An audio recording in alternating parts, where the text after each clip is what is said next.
Welcome back to Hot Takes, the motorcycle show for busy people who love motorcycles. And today I want to talk to you about Moto Morini. So when I was younger and I was riding in Australia, my friend had a Moto Morini 2006 era bike. It was a naked bike, 1200cc of V-twin power, and it had so much character.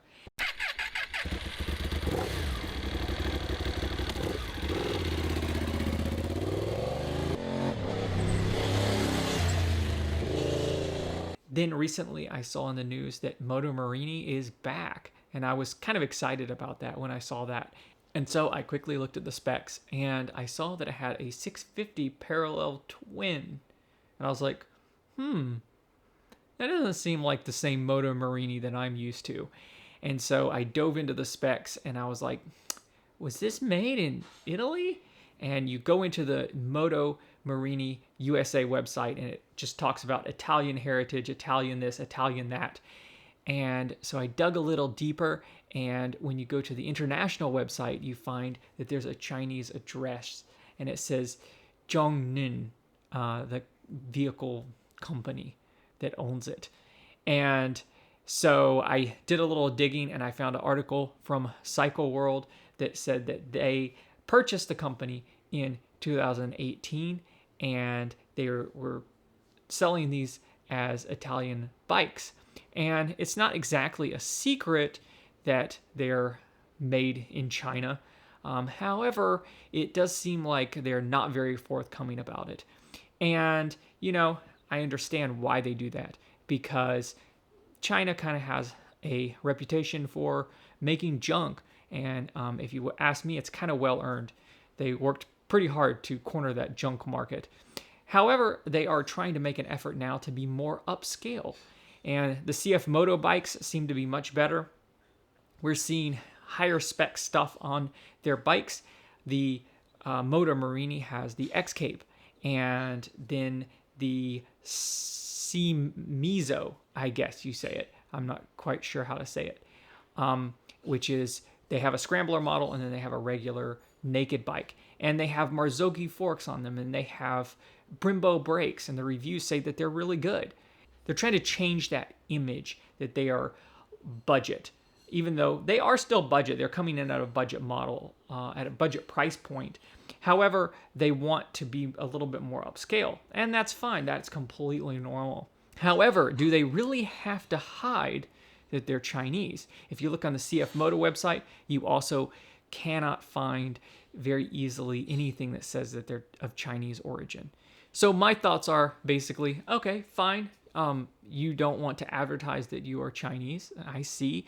However, if you look back when Japan started bringing models into the United States, car models, people thought that they were junk. They were tin can throwaway cars. Did they act like their cars were made in Britain? No. They just kept making good cars. And now Japanese cars and motorcycles are the best things you can buy on the road. And the Koreans, they started making cars. Remember the Kia Sorento? It was just a little junk tin can when it came to the United States. And they had to offer a 10-year, 100,000-mile warranty to get people to buy those things on the drivetrain, because nobody thought those engines were going to last 100,000 miles. And now look at Kia. They're building the K9, they're building the Stingray, they're building these upscale things, and their products are much better, right? And so I say, instead of acting like your product is an Italian product, which are not really known for their quality either, just own it and change my mind.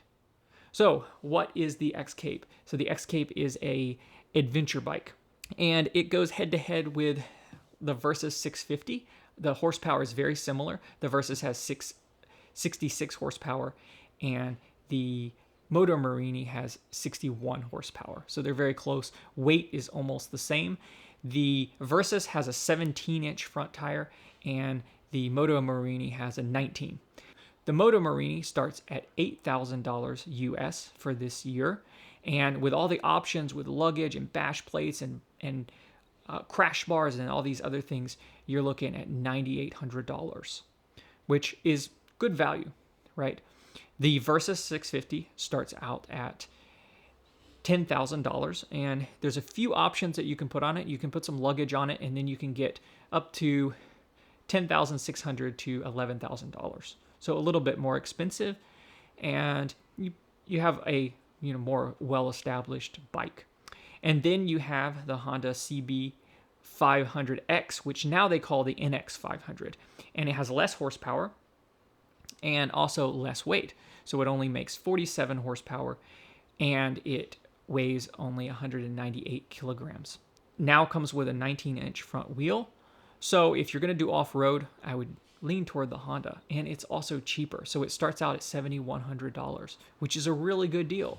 And then you throw, a few $100s worth of accessories at it, and you're up close to $8,000, and you've got a fantastic bike for $8,000. So is the Moto Morini the best budget option? I would say probably not, especially if you want to do off-road.